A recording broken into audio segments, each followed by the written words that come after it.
स्वागत है। Last lecture में हमने दूसरा चैप्टर स्टार्ट कर दिया था फिजिक्स का, और उसमें अपन ने एक टॉपिक पढ़ भी लिया था। छोटा सा टॉपिक था वो, जिसको अपन ने गाउस का नियम कहा था, फ्लक्स कहा था। गाउस का नियम आगे पढ़ेंगे अपन।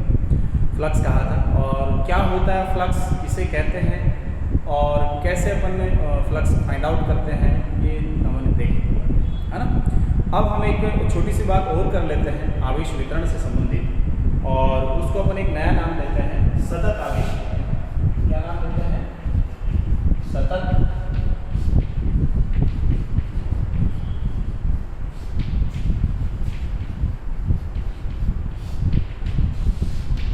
सतत आवेश वितरण, कंटिन्यूस चार्ज डिस्ट्रीब्यूशन। अब आप ये कहोगे कि सर ये सतत आवेश वितरण की अपन बात कर रहे हैं, और हमने तो थोड़े दिन पहले पढ़ा था कि आवेश तो विविक्त होता है, यानी आवेश की अपन ने क्या बात करी थी कि आवेश कैसा होता है? विविक्त भौतिक राशि। और हम अब बात किसकी कर रहे हैं? सतत की। ऐसा क्यों? हाँ, बात देखो, दोनों में कहीं कोई कॉन्ट्राडिक्शन नहीं है, विरोधाभास कहीं नहीं है, बस थोड़ा सा सहूलियत का फर्क है कि हम थोड़ी सी सहूलियत देख लेते हैं किन चीज़ों का अध्ययन करते समय, और उस स्थिति में हम आवेश को सतत मानते हैं। कब मानते हैं, क्यों मानते हैं, वो अपन देखते हैं। आवेश वास्तव में विविक्त होता है, हमेशा ये बात सही है, और आवेश को क्यू बराबर किसके रूप में लिख सकते हो आप? एन के रूप में लिख सकते हो, ठीक है। अब अपन करेंगे सतत की बात कैसे होगी। तो मैं देखो आपसे एक बात कहूँ कि सपोज अपने पास एक ब्लैक बोर्ड है ना, और इस ब्लैक बोर्ड की इस पूरी सतह पर आवेश एक समान रूप से वितरित है। समझ गए बात? एक समान रूप से वितरित होने का मतलब क्या हुआ? पूरा का पूरा ब्लैक बोर्ड है, इस पर आवेश में कहीं आपको कोई जगह नहीं मिलेगी जहाँ आवेश नहीं है ना। बहुत अधिक संख्या में आवेश इस पर उपस्थित है, बहुत अधिक मात्रा में आवेश इस पर उपस्थित है। अब ऐसी स्थिति में क्या हो, है ना, ऐसी स्थिति में अपन ये कहें कि सपोज इसका एक छोटा सा हिस्सा लें यहाँ से यहाँ पर, और उस हिस्से में बात करें कि आवेश कितना होगा, कैसा होगा, और आप ये कह रहे हो कि इसमें तो आवेश बहुत सारा उपस्थित है ना। बहुत सारा होने का मतलब ये पर यहाँ ऐसी कोई जगह नहीं दिखती हमें जहाँ आवेश उपस्थित नहीं है इस पर। ऐसी अगर व्यवस्था हो, है ना, तो हम कहेंगे 1 2 3 4 5 6 7 8 ऐसे आवेश गिनने लगे, है ना, तो गिनने लगे तो हमें गिनती में नहीं आए। नहीं आने का मतलब क्या हुआ कि बहुत अधिक समय लगता है उस मात्रा को गिनने के लिए। अगर ऐसी कंडीशन यहाँ उपस्थित हो, हमें ये नहीं दिख रहा हो कि आवेश एक से छोड़कर दूसरा या तीसरा या चौथा या, यानी उसका जो स्पेस है उन दोनों के आवेशों के बीच वो ज़्यादा ना हो, बहुत पास पास आवेश उपस्थित हो, तो ऐसी कंडीशन हम यहाँ से देखें, सपोज इसको ऑब्जर्व करें इस प्लेट को या इस बॉडी के इस हिस्से को, तो हमें लगता है कि आवेश तो लगातार उपस्थित है, एक समान रूप से बटा हुआ है ना, इस पर पूरा का पूरा फैला हुआ है। उस स्थिति में अपन क्या कर सकते हैं कि दूर से देखें तो हमें क्या लगता है? आवेश की सतत रूप से उपस्थित है, एक समान लगातार रूप से इसको उपस्थित है, ऐसी स्थिति इस पर रहती है, ठीक है। इसलिए अपन क्या कहते हैं, उस स्थिति में इसकी सरलता देखते हैं अपन, इस पर आवेश इस हिस्से के कारण क्या विद्युत क्षेत्र होगा, क्या बल लगेगा किसी दूसरे आवेश पर, किसी बिंदु पर क्या विभव होगा, ये सारी चीजें अपन अगर अध्ययन करना चाहें तो एक एक बिंदु को ले, एक आवेश दूसरा आवेश तीसरा चौथा पांचवा अगर ऐसे ले तो हमें सालों लग जाएंगे इसे ज्ञात करने में। हम समझ गए। इसलिए अपन क्या करते हैं, सरलता के लिए हम क्या करते हैं, इस पर आवेश को एक समान रूप से मानते हैं, वितरित मानते हैं, और उस स्थिति में नया नाम देते हैं उसको सतत आवेश वितरण। ये माना गया है, सहूलियत के लिए माना गया, इसलिए ऐसी कंडीशन में अपन क्या करते हैं, इसको सतत मान लेते हैं, ठीक है। और ऐसा मानते हुए फिर अपन क्या करते हैं, अध्ययन करते हैं, तो अपन कंबाइंड रूप से पूरे प्लेट का अध्ययन आराम से कर सकते हैं, बहुत ही सरल तरीके से, बहुत ही कम समय, ठीक है। इसलिए उस स्थिति में जब आवेश का वितरण होता है वो सतत होता है, तो अपन क्या कह सकते हैं कि आवेश वास्तव में विविक्त भौतिक राशि ही है, ठीक है। लेकिन जब किसी वस्तु पर आवेश बहुत अधिक मात्रा में उपस्थित होता है और इतना पास उपस्थित होता है कि बीच का जो भेद है वो बहुत कम होता है ना, बीच की जो दूरी है किन्हीं भी दो आवेशों के बीच की वो बहुत कम है, नगण्य है, तो ऐसी स्थिति में आवेश को हम सतत मान सकते हैं, और ऐसा वितरण कैसे कहलाता है? सतत आवेश वितरण कहलाता है। अब हम ये देखते हैं कि वस्तुएं कैसी कैसी हो सकती हैं, किस किस प्रकार की हो सकती हैं, क्या क्या आकार आकृतियाँ हो सकती हैं। तो अपन क्या कहते हैं कि इन आकार आकृतियों के आधार पर इस सतत आवेश वितरण को 3 प्रकार से डिवाइड किया जाता है। पहला तो कौन सा कहा जाता है इसको? रेखीय आवेश, दूसरा पृष्ठीय, और तीसरा आयतन।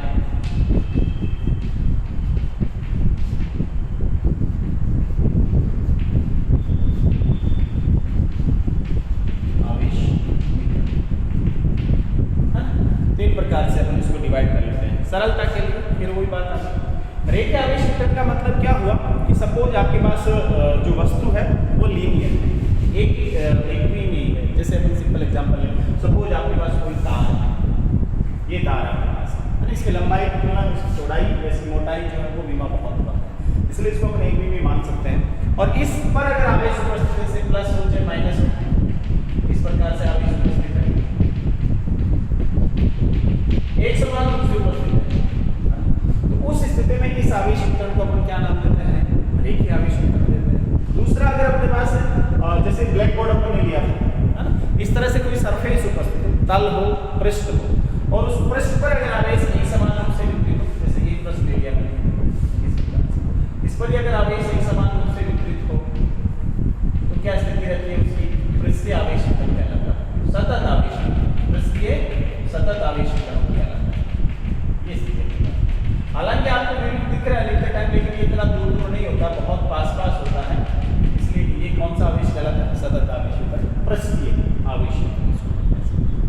तीसरा, इन दो के अलावा अगर आवेश वितरण, अगर वस्तु त्रिविम में हो, ये एक विम में हो वस्तु, अगर द्विविम में हो तो ये स्थिति हो जाएगी।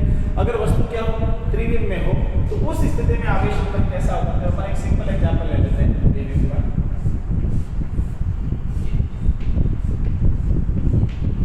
अगर ऐसी व्यवस्था है और इसके भीतर आवेश उपस्थित है, पूरे आयतन में इसकी उपस्थित आवेश, तो उस स्थिति में क्या होगा वो देखना है। अगर इसके पूरे आयतन में, ये जो आपको दिख रहा है ब्लॉक छोटा सा, इसमें पूरे आयतन में आवेश एक समान रूप से वितरित है, ये पॉजिटिव है कि केवल एग्जांपल के लिए, माइनस भी हो सकता है, दिक्कत नहीं, आवेश वितरण ऋणात्मक धनात्मक दोनों प्रकार हो सकता है। तो इस प्रकार से संपूर्ण आयतन में एक समान रूप से वितरित हो तो उसको कैसा कहते हैं अपन? आयतनीय आवेश वितरण कहते हैं। अब बात ये आती है कि अपन ने विविध तो इसको माना नहीं, मान लिया अपन ने सतत, तो सतत मानने के पश्चात अपने पास ये स्थिति आती है कि अब इस आवेश को डिनोट कैसे करें, इस पर बताएं कैसे, है ना, लिखें कैसे। तो उसके लिए अपन आवेश वितरणों को कैसे लिखते हैं? इस पर जो आवेश वितरण होता है उसको एक नया नाम देते हैं, रेखीय आवेश वितरण। क्या नाम देते हैं? रेखीय आवेश घनत्व। इस पर आवेश को बताने के लिए नई राशि डिफाइन करते हैं, रेखीय आवेश घनत्व। इस पर डिफाइन करने के लिए, इस पर आवेश को डिफाइन करने के लिए पृष्ठ आवेश घनत्व। क्या डिफाइन करते हैं हम? पृष्ठ आवेश घनत्व। और इस पर डिफाइन करने के लिए अपन क्या डिफाइन करते हैं? आयतन आवेश। यह आवेश की नई राशि अपन डिफाइन करते हैं।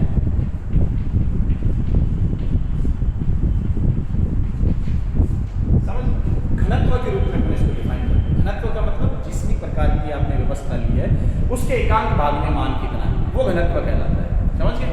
तो अपने व्यवस्था कैसी ली? सपोज रेखीय व्यवस्था ली, लीनियरली, एकविमीय, तो एकविमीय में प्रति एकांक भाग में, तो प्रति एकांक लंबाई होगी, तो प्रति एकांक लंबाई में कितना आवेश उपस्थित है वो उसका घनत्व कहलाता है।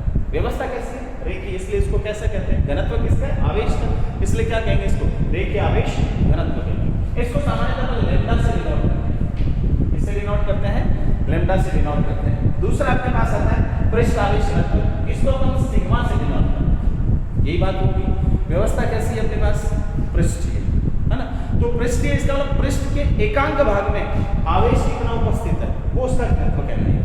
तो पृष्ठ के एकांक पृष्ठ पर, एकांक पृष्ठ पर कितना आवेश उपस्थित है वो क्या कहलाता है? उसका घनत्व। इसलिए इसको क्या नाम दिया गया? पृष्ठ आवेश घनत्व। इसको सिग्मा से डिनोट करते हैं। तीसरी आपकी बात 3D में अपने पास व्यवस्था, इसका मतलब अपने पास अरेंजमेंट 3D है, तो 3D में क्या आ गया? वॉल्यूम आ गया।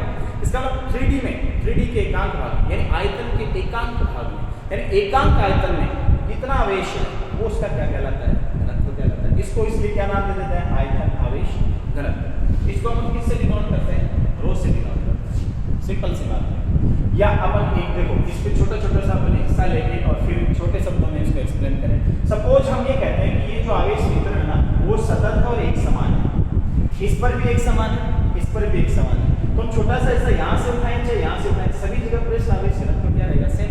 ऐसे इस पर यहाँ उठाएं चाहे यहाँ उठाएं, क्या रहेगा? लैम्डा। ऐसे इसे यहाँ रहेगा। तो मैं इसका एक छोटा सा हिस्सा लेता हूँ, सपोज ये, है ना, इस पर सपोज आवेश की मात्रा कितनी है? डी। कितना आवेश है? स्मॉल आवेश, थोड़ा सा डी। और इसकी यहाँ से यहाँ तक लेंथ कितनी है? ये डी आई। कितनी है? D I. तो अपने पास ऐसी स्थिति में लैम्डा कितना लैम्डा बराबर, लैम्डा क्या होता है? आवेश की मात्रा एकांक लंबाई पर। तो अपन कह रहे हैं dl पर जब dq है तो एकांक पर कितना हो जाएगा? dq अपॉन dl, एकांक के लिए लगाओगे तो कितना होगा? dq upon. तो रेखीय आवेश घनत्व क्या होगा अपने पास? लैम्डा, लैम्डा क्या होगा? dq अपॉन dl, एकांक लंबाई में उपस्थित आवेश क्या कहलाता है? अगर आपको सपोज कोई ऐसी वस्तु दी गई जिसकी लंबाई पूरी आपको दी गई है, सपोज आपको ऐसी वस्तु दी गई जिसकी लंबाई l है, कितनी है लंबाई, और इस l लंबाई में उस पर आवेश कितना, सपोज जो आवेश उपस्थित है, तो ऐसी स्थिति में इस निकाय के लिए आपके पास एक समान रूप से अगर जो आवेश l लंबाई पर वितरित है तो आपके पास लैम्डा कितना होगा? q upon l। आप ऐसा भी लिख सकते हैं। समझ? तो एक समान जब आवेश वितरण की स्थिति है और q आवेश अगर l लंबाई में फैला हमको दिया गया तो हम क्या कह सकते हैं कि एकांक लंबाई में कितना आ गया? q upon l। इसका मात्रक क्या होगा? इसका मतलब मात्रक क्या होगा? आवेश का मात्रक कूलॉम और l का मात्रक मीटर, तो कूलॉम पर मीटर, कूलॉम पर। अब विमा क्या होगी? कूलॉम की विमा a1 t1, तो l और आगे बटा में तो l minus 1 a1 l minus 1 t1, ये एकांक आवेश, एकांक लंबाई पर आवेश का मान था और रेखीय आवेश घनत्व मैंने डिफाइन कर दिया। यहाँ से स्मॉल आवेश की मात्रा भी आप निकाल सकते हो ना आराम से। dq आपसे पूछा जाए कि dq कितना होगा, अगर आपको लैम्डा दिया गया और आपको पता है कि डेल्टा l लंबाई की ज्ञात करना है तो लैम्डा इनटू डेल्टा l आप यहाँ से कर सकते हैं। समझ गए? ये स्थिति रहती है रेखीय आवेश की। तो अपन क्या कह सकते हैं? अगर आवेश किसी एक भी वस्तु पर या किसी रेखीय वस्तु पर या किसी तार पर एक समान रूप से उपस्थित है बहुत अधिक संख्या में, तो उसको अपन रेखीय आवेश वितरण कहते हैं, सतत रेखीय आवेश वितरण कहते हैं।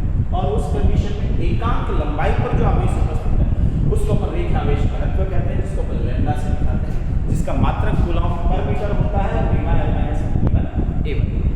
समझ गए? ये बात क्लियर। अब अपन चलते हैं किस पर? पृष्ठ आवेश घनत्व। वही बात, मान लीजिए छोटा सा हिस्सा ले लिया पृष्ठ का, ये हिस्सा ले लिया, इसका क्षेत्रफल कितना है? ds, और इसमें आवेश कितना है? इसमें dq, कितना है इसमें आवेश? dq। तो ऐसी स्थिति में मुझे ये बताओ कि ds क्षेत्रफल पर कितना आवेश? dq, तो एकांक पर कितना? dq बटा ds। तो यहाँ सिग्मा कितना हो गया? सिग्मा बराबर dq अपॉन, समझ? ये dq अपॉन ds। तो यहाँ से dq कितना हो गया आपके पास? निकालना भी चाहो सिग्मा इनटू ds। अब आपसे दूसरी बात ये कहते से वैसे उसमें कहा कि अपने पास सपोज ऐसी व्यवस्था है कि पृष्ठ क्षेत्रफल कितना है? s है ना, और उस पर आवेश कितना वितरित है? q आवेश वितरित है। अगर ऐसी व्यवस्था होती है और इस पूरे पृष्ठ s पर एक समान रूप से q वितरित है, इसका मतलब आवेश का वितरण सतत एक समान। ऐसी स्थिति में सिग्मा कैसा लिख सकते हो आप? q upon s। क्या लिख सकते हो? q अपॉन s लिख सकते हो। यहाँ अपने पास q का मात्रा हुई कितना? मात्रा कितना होगा? कूलॉम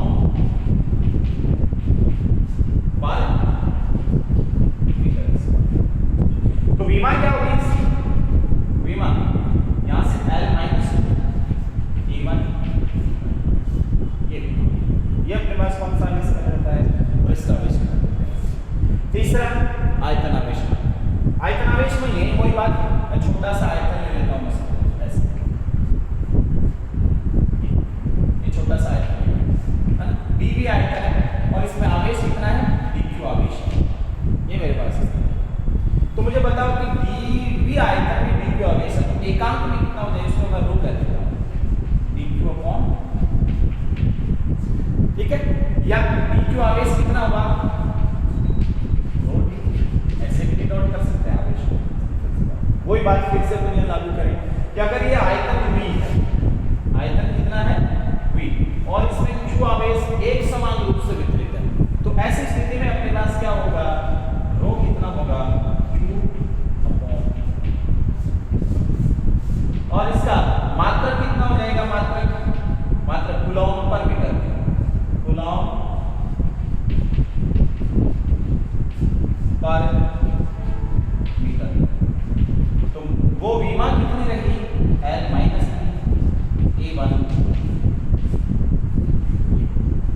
प्रकार से अपन आवेश वितरण को क्या कर सकते हैं, डिफाइन कर सकते हैं, सतत आवेश वितरण। अब ऐसा करने से अपने पास क्या हुआ, इनका अध्ययन करना सरल हो गया। वरना अपन यहाँ काउंट करने बैठते सपोज इसमें कितना आवेश है, कितने मात्रा में आवेश है, संख्या कितनी हो ज्ञात करते हैं, वो आती 10 की पावर कईयों में। अब उसमें एक के कारण अगर अपन उसका प्रभाव देखें तो थोड़ा डिफिकल्ट हो जाता है, इसलिए अपन क्या कर लेते हैं, छोटा सा इसका हिस्सा लेते हैं dV, और मान लो उसमें dQ आवेश है, तो हम ये कहते हैं कि इस dV वॉल्यूम में जितना आवेश है एक बार इसका ज्ञात करें। ऐसे छोटे छोटे बहुत सारे वॉल्यूम के अपन अल्पांश ले सकते हैं और फिर सबको कंबाइन करके जोड़ देते हैं, तो कंबाइंड सारे अपने पास जो सारा वॉल्यूम में जितना भी आवेश था उसका पूरा का पूरा इफेक्ट आ जाता है, लगभग सेम, ठीक है, और सरल हो जाती है चीजें ज्ञात करना। ऐसे इस पर होता है छोटी सी लंबाई अल्पांश ली और उसमें कितना आवेश, उसके कारण यहाँ अध्ययन कर लिया अपन ने क्षेत्रीय बल का। फिर अपन देखते हैं कि ऐसे छोटे छोटे कितने अल्पांश ले, बहुत सारे अल्पांश ले, सभी के कारण ज्ञात करने सबका योग कर दें तो अपने पास पूरी तार के कारण आवेश जो वितरित है उसके कारण जो पूरा का पूरा प्रभाव वो अपने यहाँ ज्ञात कर सकते हैं। इसलिए अपने पास एक सतत आवेश वितरण वाले कॉन्सेप्ट को लेकर के और आवेश वितरण का अध्ययन करना सरल होता है। अब देखते हैं इससे कैसे क्या होता है, वो अपन सिंपल सा देखते हैं कि अपने पास आवेश वितरण वाली स्थितियां थी, तो अपन सबसे पहले रेखीय आवेश वितरण है उसकी बात करते हैं और उसके कारण कैसे विद्युत क्षेत्र किसी बिंदु पर ज्ञात करते हैं वो लेते हैं, वो बड़ी अच्छी बात है ना। यानी इसका उपयोग कहाँ और कैसे अपन सरलता से कर सकते हैं वो देखो।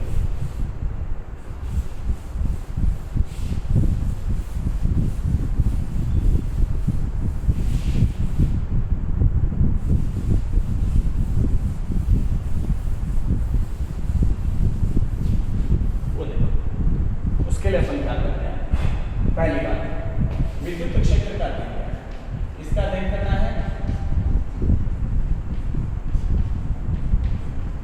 विद्युत क्षेत्र, इसको तीव्रता के रूप में पढ़ते हैं, सामान्यतः इसे ही दर्शाते हैं, इसे दर्शाते हैं, इसे दर्शाते हैं सामान्यतः। अब देखो विद्युत क्षेत्र, अब अपने पास व्यवस्था है 3 प्रकार की, रेखीय, पृष्ठीय और आयतन।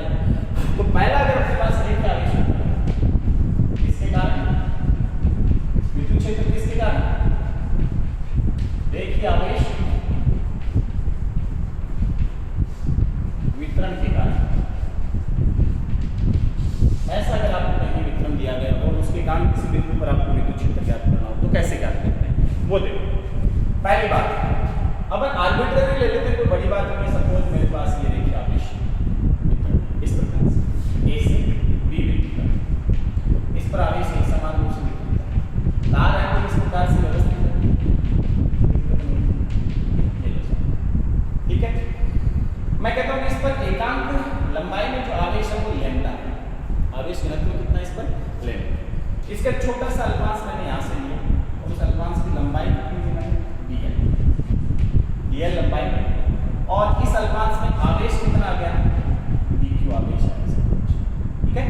और इस बिंदु O से यहाँ O बिंदु ले लिया मैंने, कोई पॉइंट ले लिया पर्टिकुलर, यहाँ से मैंने इसके अल्पांश के लिए, जिसे अल्पांश बहुत छोटा है फिर भी अपन यहाँ बात कर रहे हैं, थोड़ा बड़ा दिखा रहे हैं, तो अपन करेंगे इसकी 70 पॉइंट से अपन क्या करेंगे, यहाँ कोई प्रेक्षण बिंदु P ले लिया जो R कितनी दूरी पर है, R दूरी पर।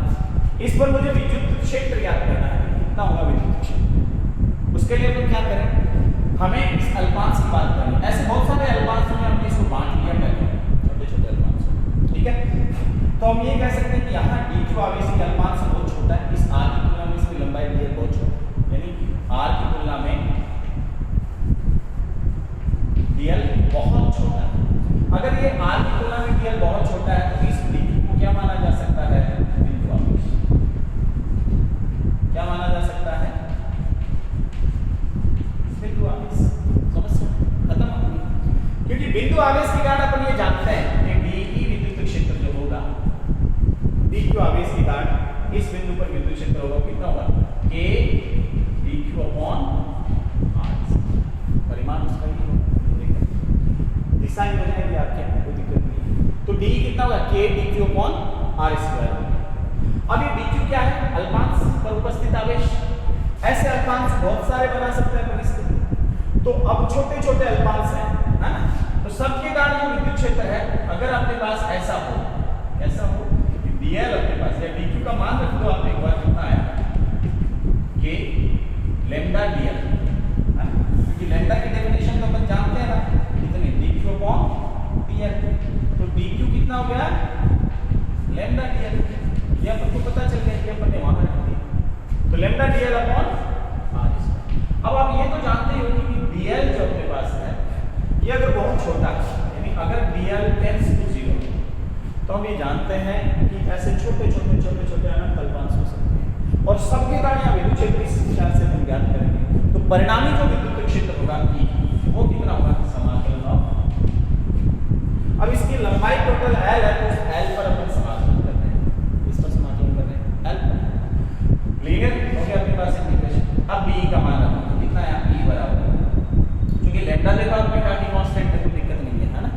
लैम्डा डिपेंड भी कर सकता है, ऐसी कोई बात नहीं कि लैम्डा हमेशा ही कांस्टेंट हो, लैम्डा डिपेंड भी कर सकता है दूरी पर, तो वो कोई खास बात नहीं पड़ता। इसलिए ये मैंने वहां ले लिया समाकलन lambda dl upon r square. ये अपने पास क्या हो गया, विद्युत क्षेत्र, इसके कारण रेखीय आवेश। समझ गए? ऐसे बहुत इजी वे में क्या कर सकते हैं, वन अगर यहां से लेकर यहां तक पहले तो आवेशों की गणना करो और सबकी दूरियां नापो, है ना, और उसके बाद सबका मान यहाँ ज्ञात करो विद्युत क्षेत्र प्रत्येक के कारण, और फिर क्या करो, सबको जोड़ो, तब जाकर अपने पास, इसमें तो बहुत टाइम लग जाएगा, है ना, थोड़ा बोरिंग भी होगा ये वाली चीज।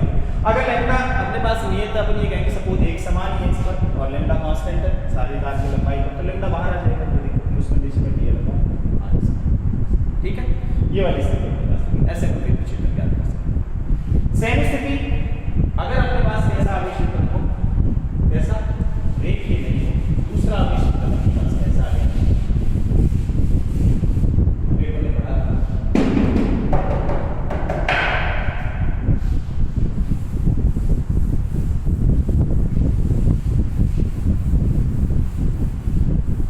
दूसरा आवेश क्षेत्र कैसा अपने पास, पृष्ठीय आवेश, पृष्ठ आवेश।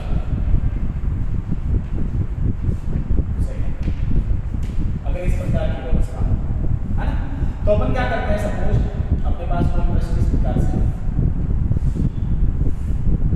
इस प्रकार से आर्बिट्रेरी प्लस पृष्ठ सेलेक्ट कर लिया यादृच्छिक, इसका आवेश विद्युत है एक समान रूप से इस तरीके,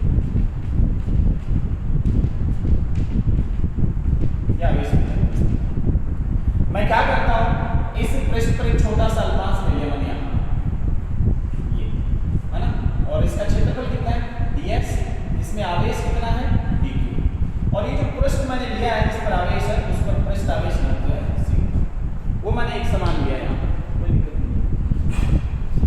इस छोटे से अल्पांश से यहाँ r दूरी पर प्रेक्षण बिंदु की स्थिति है।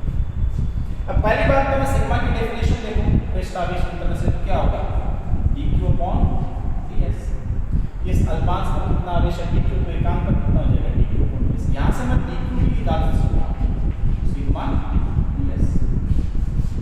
अब मैं ये कह सकता हूं कि ये जो पृष्ठ है इसकी विमाएं जो है वो r की तुलना में बहुत कम है, समझ।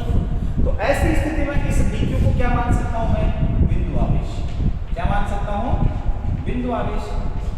अगर मैं इसको बिंदु आवेश मान लूं सपोज, तो बिंदु आवेश मानते ही इसके कारण यहाँ E पर विद्युत क्षेत्र कितना होगा, K dq upon r square.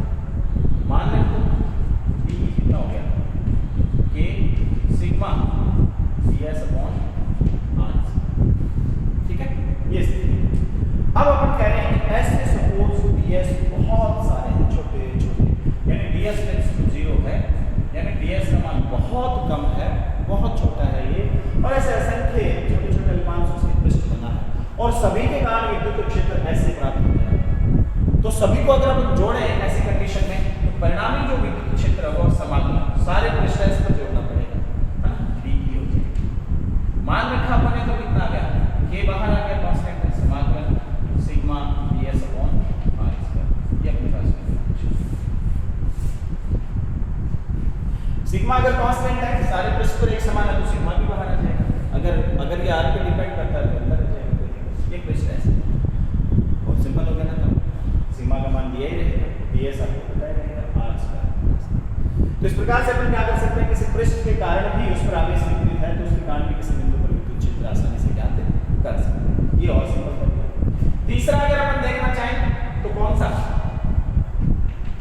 आयतन आवेश के कारण, कौन से के कारण,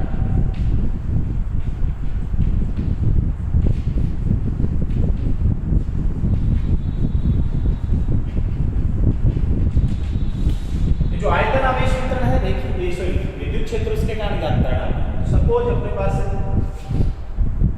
कोई आर्बिट्रेरी ऐसे बंद पृष्ठ को लगा, नहीं मान के अपने कोई आर्बिट्रेरी ले लिया उसका आकार, ऐसे कोई बंद पृष्ठ, सो कोई आयतन है और उस आयतन के सारे में क्या है, आवेश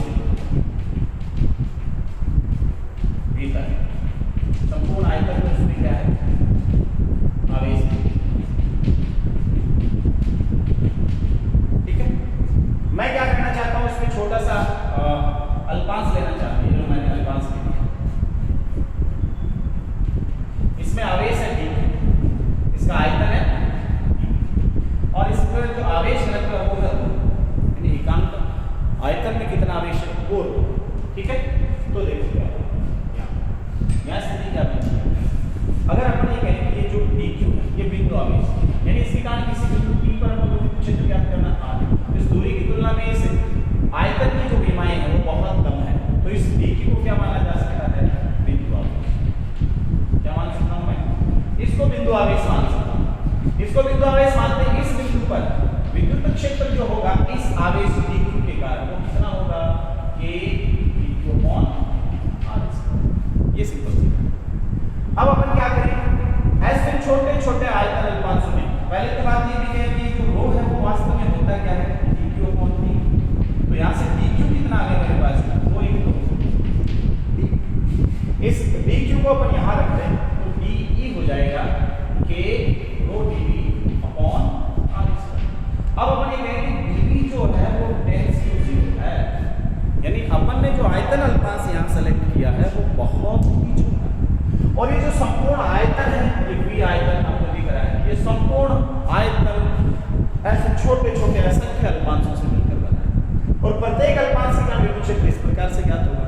तो सभी के कारण ज्ञात करना चाहे तो क्या कर सकते हैं, E बराबर समाकलन संपूर्ण आयतन, तो कितना हो जाएगा, E बराबर E बराबर समाकलन रो dv upon r।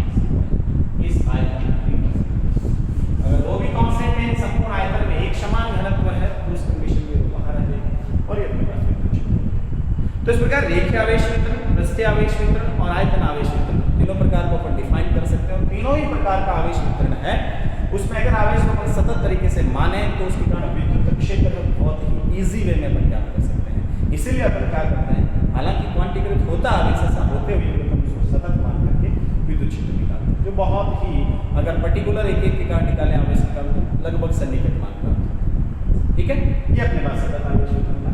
Next lecture में नेक्स्ट इसका टॉपिक